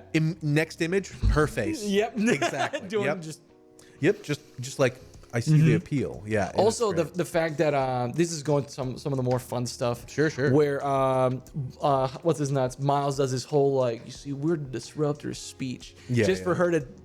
Apparently, she was drunk during that moment. Damn, Jared Leto's kombucha. Yeah, the Jared Leto's kombucha thing. And she's like, you guys are all fucking shit. And just lays onto them and like all this other stuff. Yeah.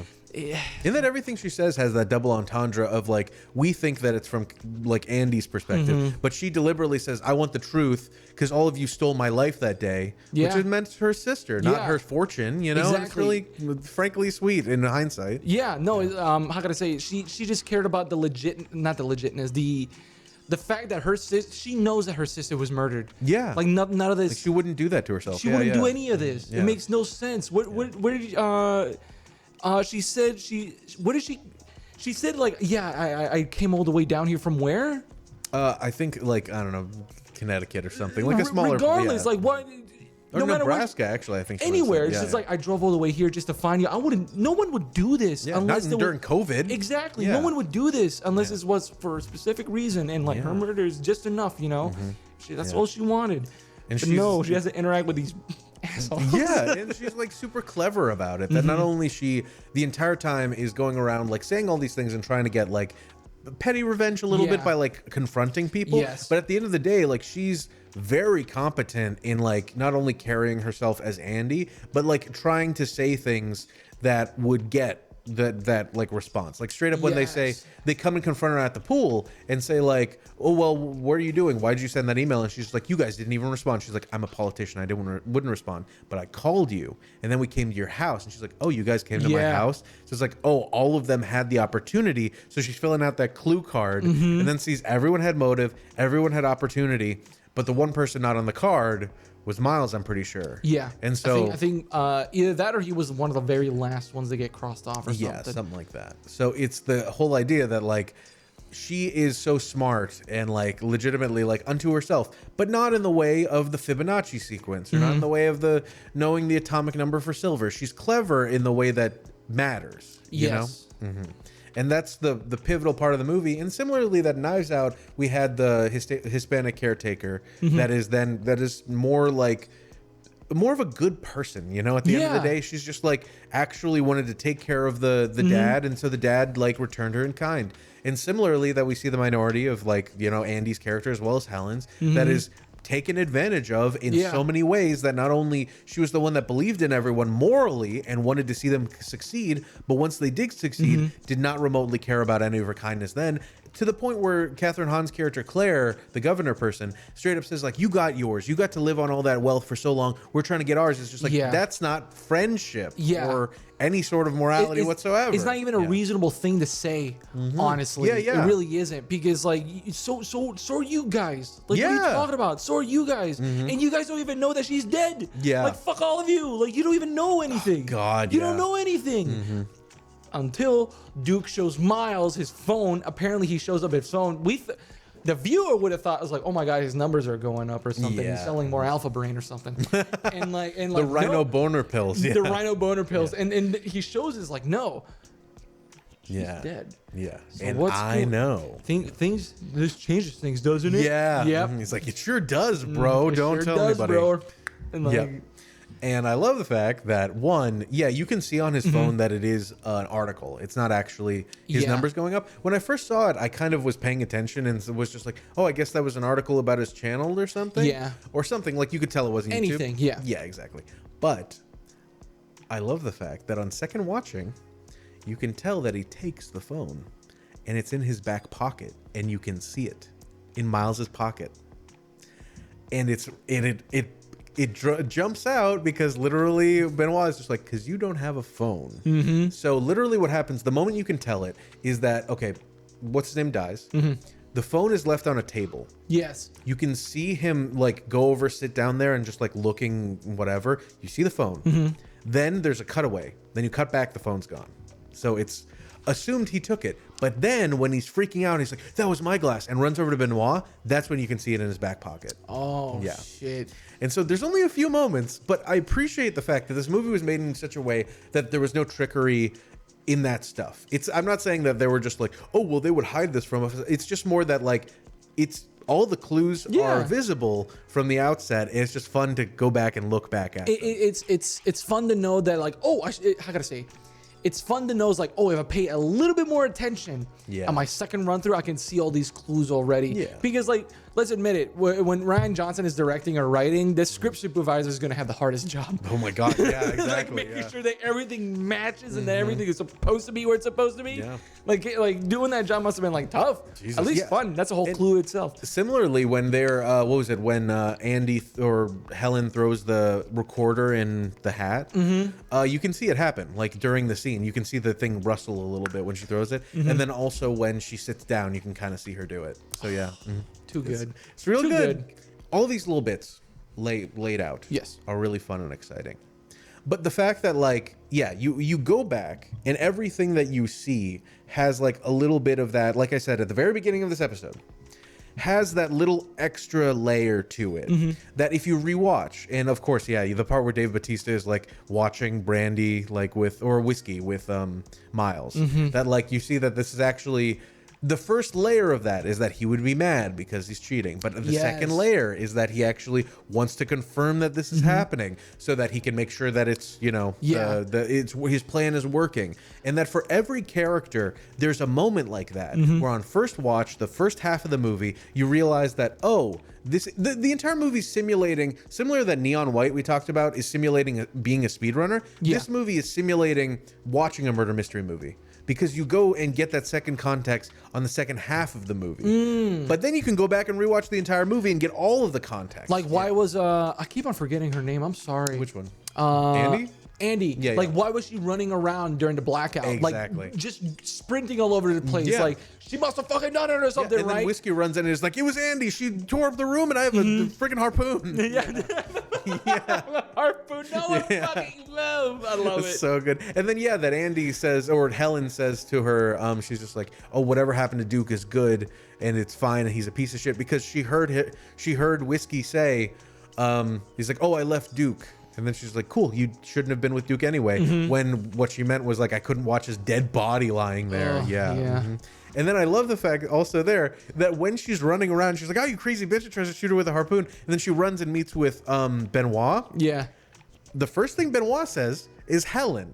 He says her name before the second act happens. So if you're paying attention, it might sound like he's saying like, oh, good heavens. Yeah. But he's literally saying her name, saying like, yeah, come here. What the fuck? Yeah. So yeah. Or there's some also really good parts in which she's playing as her sister, right? Yeah. But she breaks character. Yeah. There's some parts where she's talking to Whiskey, I think, is like, you don't deserve him. And like it says it in her own act. It's like, oh my God, you're right. Yeah, or not deserve him. He doesn't deserve you. My bad. Yeah, there are a couple parts where you hear her like have the little twang in her voice, but you wouldn't notice because you're just thinking that's how the character is when it's technically not Andy. Exactly. It's Helen. Yeah. And then you realize, oh shit. Yep. So shit. I really hope more people rewatch the movie with the idea of how many layers there are in the movie. Yeah. Because that's what I find so funny about it is the idea that, like a glass onion, you technically don't need to read too deep into this movie whatsoever. You watch the movie, you're like, that was kind of fun. Leave it alone. But not only are there like we said, with like the side characters like Whiskey and Peg who are just like, I just want my own thing and I have to, you know, placate to these assholes. Yeah. That at the end of the movie, like at the end of the experience, you do have, if you rewatch over and over, or, you know, just rewatch once, feel like, oh yeah, wow, that actually was a bit more part of my life than I thought it was. Also, this ending, oh my God. We're spoilers, this is the ending. Yep, here's the very end. Yep. The how can I say, Miles gets caught, he burns the thing, and like everyone's like, oh, what the hell is like, even Andy, right? Well, Helen, technically. Helen, she turns, everyone's like, y'all see this? Like, are you? No one's gonna raise their hand and like speak out and no one does. Yeah. It's like, it's your word against mine, and And she you're says, just not winning You're this. willing to lie for a lie, but you won't lie for the truth. Yeah. And like from there, just her spree of breaking shit. And at first, everyone's just like, yeah, like not even Miles gives a deserves shit. it, It's yeah. like Miles is like, I don't give a shit. He This- breaks whatever his glass is. He's like, Yeah, I don't whatever. give a shit. This is all garbage. Yeah. Exactly, and just keeps on going, keeps on going, keeps on going. And even Whiskey's like, hell yeah, you know what? Yeah, and everyone starts joining. Yeah. And this is after everyone's realizing, oh my God, we're still under like his command, under his ruling. So who cares? Let's just break all of his toys for him and whatnot. And it is like cascading. It's going from the people that are the most like dejected to the least, where like Kate Hudson's character Birdie like is the first one to break something. 'Cause Yeah. she's just like so pent up. And when she does, she's screaming at the top Yeah. of her lungs. That Yeah. felt so good. Yeah. And like the politician, the scientists all start joining in. Yeah. This is after saying, it's like, no, we didn't see anything. No, nothing happened. Yada, yada, Yeah. whatever. And then we realize that, oh shit, Blanc gave something to her. It was that little rock. And they Yeah. start up this little fire. And because the Mona Lisa is there, there's this specific security measure in which, like, okay, we need to suck up all this fire and stuff and whatnot. She tosses the fucking thing. And one of my favorite lines, I forgot her name, the politician. Claire, yeah. She goes, the Hindenburg. And then it just goes, "Ba-doom," and Yeah. everything explodes. So satisfying. Yep, Yeah. and they press the what is it? The workaround measure that he put himself. Yeah, he deliberately said, he's like, don't tell the insurance people, but I put in this little fake thing, so I need to see it with my own eyes. It's like, go fuck yourself, Shut guy. up, dude. This is Yeah. what you seriously. This is what you fucking get. But it's all part of his like bullshit persona where he's just like, I need to this or that. When he doesn't, nobody needs any of these things. Nobody you don't needs- need the Mona No. Lisa in your house. You don't even need him to make your own murder mystery of your friends. Like, Yeah. like I don't get this, dude. This Yeah. like, Well, and I love that it's a murder mystery party that like anybody would have in their house or their guest bedroom or whatever, and be like, yeah, hey, everybody come over. It'll be a fun time. And he's just like, I made an entire weekend for this whole thing. I because hired this writer. Because we're all cooped up right now because of COVID, when none of them you watch in their like little cutaways that, except for like Claire being in her house with her kids, like as a governor doing the Zoom calls, every single one of them is like just vibing. Literally, Yeah. Birdie is in a giant like House conglomerate party. of people. Yeah, Yeah. yeah, this huge house party. So like it's There was a fire Oh, juggler yeah. inside the house. yeah, Megan's like, please no fire spinning inside the house. But like, Don't fire spin inside the house. you're right. Oh my god. I'm telling you, this movie has layers. I didn't think about that either. Damn. But yeah, that like he's saying like they need to go out of their way to like make this experience when they're all fucking, they're fine. They're Yeah. gajillionaires. It's no Yeah. big deal. If Birdie's biggest problem is that she tweets, I don't think she has that big of a problem. Yeah, exactly. Yeah, yeah, But she's getting canceled every week, but whatever. Yeah, still has the opportunity to throw these lavish parties and Yeah. whatnot. It's like, god damn. So all this happens. The Hindenburg happens. Yeah. Our bad guy finally gets his big comeuppance or whatever. Yeah. And there was a point where they're all standing there, and he's like, "Well, you big baby, is this what you wanted? Is this it, dude? This motherfucker, yeah. yeah, that I need to do it. Yeah. But he gets on the thing and he's like, "Are you happy?" And everyone's like, "Is no one gonna my back me God, up yeah. on this? Yeah, Like, she yeah. just fucking did all this." He's like, no, we all know what we saw. Yeah. And she goes like, "Your creation destroyed one of the most important pictures of all time. Fuck you." Yeah. And everyone's you like, "What?" And he's like, "What the fuck?" And I forgot who says it, and he goes, "Yeah, I think it was Birdie." Yeah. She goes, "Yeah, I saw him burn I saw him burn the thing. napkin, Like yeah. he did it. He started this." And like Yep. shit like that. It's like, oh, Yeah. dude. And then Lionel Follies I think he finishes with like, I saw him leaving Andy's house the day Yep. she was murdered. Yeah. It went from like, oh yeah, he burned his house to yeah, he murdered her. Yeah, Yep. exactly. To like he's getting his full comeuppance, and it's them going back on the moment. I don't think we mentioned that they all perjured themselves to oust Andy from the company. Yeah. Then say like, yeah, no, like Miles came up with the napkin. Yeah, no, he's the big boy, because there's no evidence. But then he by having this over them, took that all of their agency away and said like, okay, all of you commit a crime because I said so. And now they're here saying like, you know what? Even though we technically could eventually get our names back by not revealing that we lied, fuck it. You know, he did all this. He did all this stuff, and that we are all in solidarity now because we know that like it's not worth it anymore. At the end of the day, someone did die. Exactly, 2 people. Yeah, yeah, people did die in their presence. Yeah, what Dave Bautista's body's probably barbecuing in that room. Yeah. Oh my, that's a lot of meat. Yeah, that's a lot of meat. That's a lot of Liver King. Yeah, but like no, this entire thing happens. She gives Miles the big like F you and comes on down and like she does this. Yeah, it's like X-Men. She does the Wolverine. Like goes after it. It was so good. Just a barrage. Yeah, and I have to say, Blanc, very inappropriate of you to be smoking while the police are on your way and there's this big fire behind you. You're like, oh. Yeah, and he's with Daryl, and like he also like lights his cigarette or whatever. So good. He's just like, disruption. Fuck yeah. This is he says this is like true disruption. Yeah, this is like the real disruption because I feel like and this is his Miles speech, that big speech. I feel like every billionaire has said something along those lines. Yeah, they all have some sort of platitude that they have like in the back pocket. Somewhere where they're like, oh, well, if it wasn't for people like us doing this, people more like us wouldn't be around and like bullshit like that and whatnot. It's like, I don't know, man. Yeah, man. Just to be, as an audience member, just to be told is like, oh yeah, these are all idiots and they got where they are because they're lucky idiots. And pretty much that's it. And then Miles calls them all shitheads. It's perfect.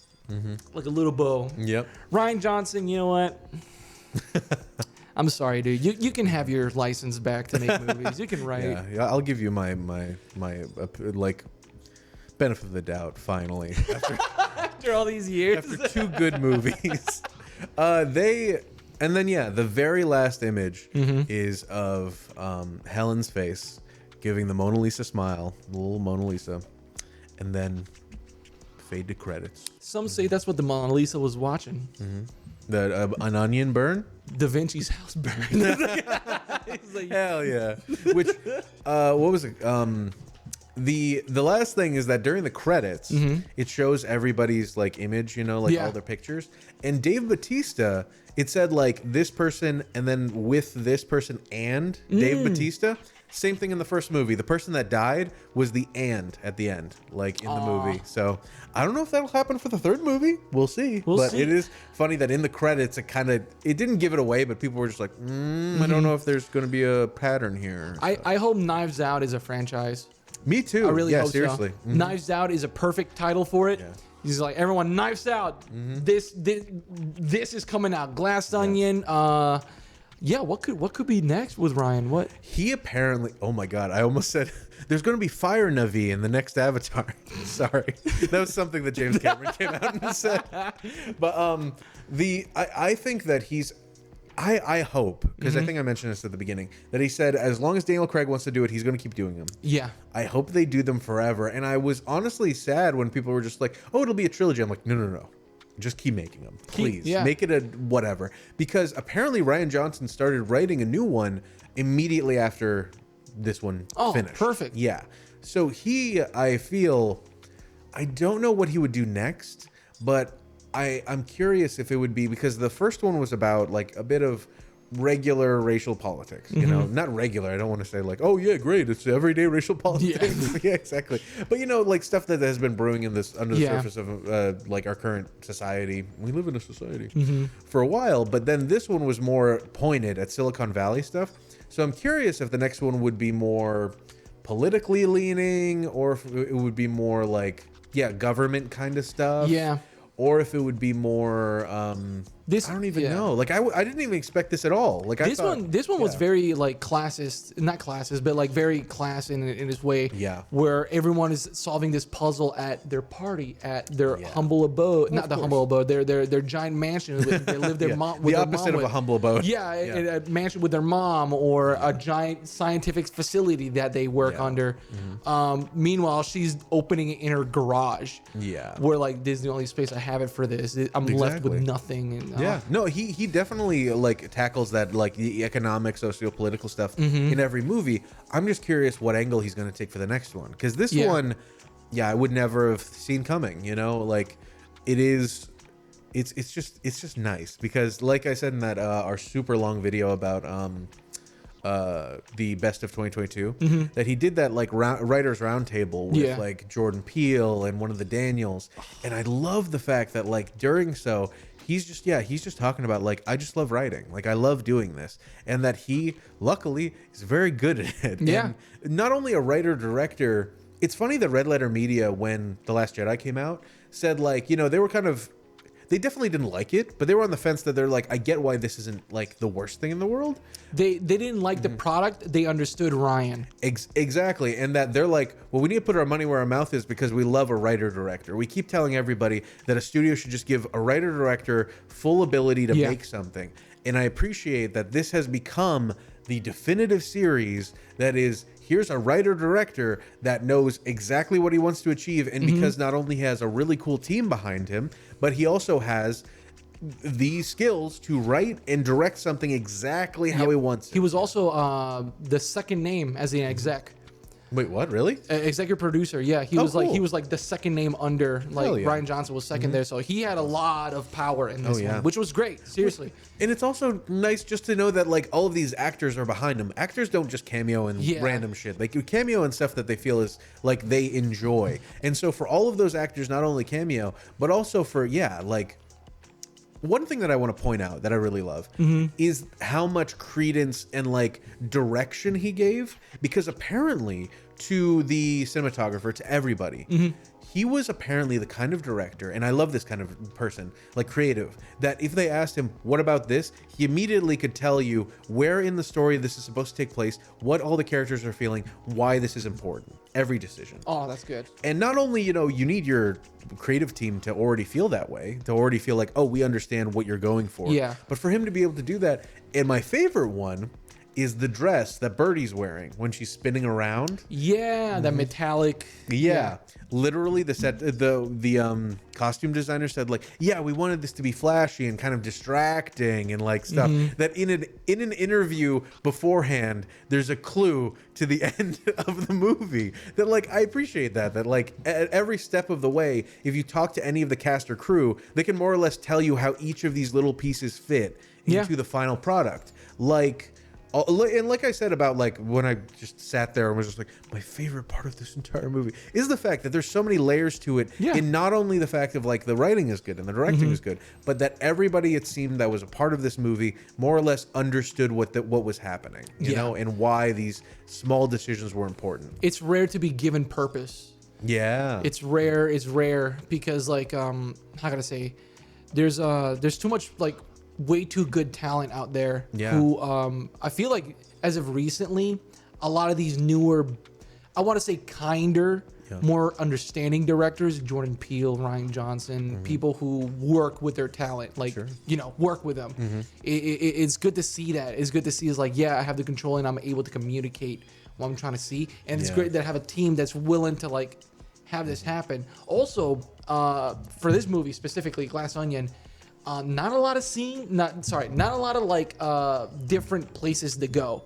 Yeah. Like everything was like in this island, right? Yeah. Like it felt like they didn't have. It felt easy to shoot. Does that make sense? Yeah. Like not a lot of set. Not a lot of which probably sets helped to for go like to. the COVID style. You know, they want to be isolated and quarantined, and it's really hard for people to do that. To have, because it also gives you confidence when you know that like an entire production is built on this thing. It's built on, okay, cool, here's our North Star, we're moving towards it. And for your director to just say like, yeah, no, that works. That's where we're going. And that you can just pick apart all of the set design for all that kind of stuff. But also, like you said, like all the music, all of the, like there's so much wall-to-wall good music in this movie. Yeah. And that it's just, I really liked it. It was really good. Okay. It makes me wonder, why not theaters? It's so funny to me because I would switch these two movies with like each other. Did you see Strange World, the Disney movie? Strange Worlds? I don't remember what it was. Oh, yeah, that nobody saw. I wanted to. It was. I saw it on TikTok a couple times, and now it's what happened? It's on Disney Plus. and everybody loves it. I liked it a good amount, and we could do an episode on it. I think that it would be really nice. Yeah, because I think it would have been a great straight to Disney Plus movie. But Disney apparently, did no marketing for it. It was similar to like Treasure Planet or Atlantis. Those are the best movies. Yeah, and I wouldn't say it's not a 10 out of 10. It's still, but it's a nice enough movie. And I would like swap them. That like Knives Out was the kind of thing that I would like to see in movies in theaters, and Strange Worlds I think worked perfectly for Disney Plus. And I think the only reason Netflix didn't put it in theaters is because they were like, we spent a lot of time and effort and money on this, so we want it to only be on our site. And that I don't think they get much residuals from having things in the theater since they bankrolled it. But I am curious how many of the filming decisions were based on the idea that this will be in your house, because I'll say that like the movie did feel like it was in 2 chunks, you know? So you could pause it and leave and come back, as well as there was a lot of good visuals, but it didn't seem like something that I needed to see in IMAX, you know? I was gonna comment about the cinematography in this. Not that exciting, not that noticeable, not that anything. The cinematography and camera work, even the blocking with characters isn't anything like I would rave about. You know, like unlike in Matilda, where like the blocking and cinematography is like out of this world, because it has to be. This one, it was more low key. I want to say, unlike like from a theater. I think the most complex move was when somebody was at the table explaining something and the camera just kept on moving. I was about to say, it was like when one that I recognized was Helen was explaining like when she found the box and some other stuff. And there were only a couple, like Rian Johnson really loves his like dollies, like and movements around stuff. But it just seemed like I appreciate that about his oeuvre now, that like murder mystery movies don't need to be, you know, bombastic, incredible stuff, but his elevate them to a point where it's like, here's a crazy island, but at the same time, they don't need to be shot in a crazy way. They shoot them pretty well. But I agree that like, I think that this was perfect for people that just wanted to go sit down, watch a fun thing with some family and friends, and maybe see like, ooh, who do you think killed them? You know, like have a conversation about the movie and be like, yep, that's exactly like this person in the current media, you know, stuff like that. So you could have a conversation. There was also no trailers for this movie. I didn't see a single trailer. I saw only ones that basically just showed the rich people screaming, and that was it. Like just cheering, and that was it. I didn't even know this movie was out until like you said. Oh, really? Earlier this week, hey, Glass Onion, and I was like, oh, where is it? It's on Netflix. I was like, oh, really? Not even Netflix was talking about it. I was like, what are you doing? It didn't so it released at the end of last year, and so there was a little bit out there about it, but the only real trailer I ever saw was the box. They kept showing the box opening, so it also was its own red herring of like, look how important this box. So I thought the box was going to be very important. It was a red herring and didn't matter at all. So and it's funny that the entire movie is 2 red herrings. Do you know what a red herring is? It's supposed to like deceive you. Yes, it's a clue in a movie that means literally nothing. And that not only the one red herring the entire time is that Miles Bron is a genius, when we turn out that he's not. But then also the red herring that every other character would want to kill anybody. Or would have a mean notion. They literally just want to secure the bag and live their lives. Exactly. So, even when Blanc was saying it's like it's like, oh, you need to turn off the light, and all these people want you dead. It's like I don't know. It kind of sounded like maybe, no. It kind of sounded like keeping him alive was best for them. Exactly. Type situation. The golden teat they called it. So I mean, I love this movie for all of these reasons and more. And I swear there's probably like the one other reference I want to mention, just because it's kind of cute, is that when they're in the gym and they're like talking about stuff, and then you see Serena Williams is on basically a Zoom call getting ready to do a workout. She's reading a book called Gravity's Rainbow. Gravity's Rainbow was mentioned in Knives Out. And I love it because literally, like, he's talking to the main like heroine of the movie, and says like, this reminds me of Gravity's Rainbow, and she's just like, oh really, how so? And he's like, I don't know, I haven't read it, nobody has, but it has a cool name. And so That's good. And so you just see Serena. That's a really cool name. Yeah, exactly. So you see Serena Williams actually reading the book, but also the fact that like it's a cool idea, you know, similar to the Glass Onion, that the name it like evokes this really crazy idea when in reality it might not even matter, you know, that crazy idea. The Glass Onion, even in its practicality, it's like you said, you see the center of it. Why not just call it what it is? Exactly. Right? Like it has all this like grandeur the and whatever. layers and the layers. You see, donkey. Another. They murdered the cookie guy. They murdered him. What do we do? Ogres have layers. The glass ogre. The glass ogre. That's what we need. Ryan, get to it. The glass ogre. The return of what's his name? Return of Jafar. Jafar.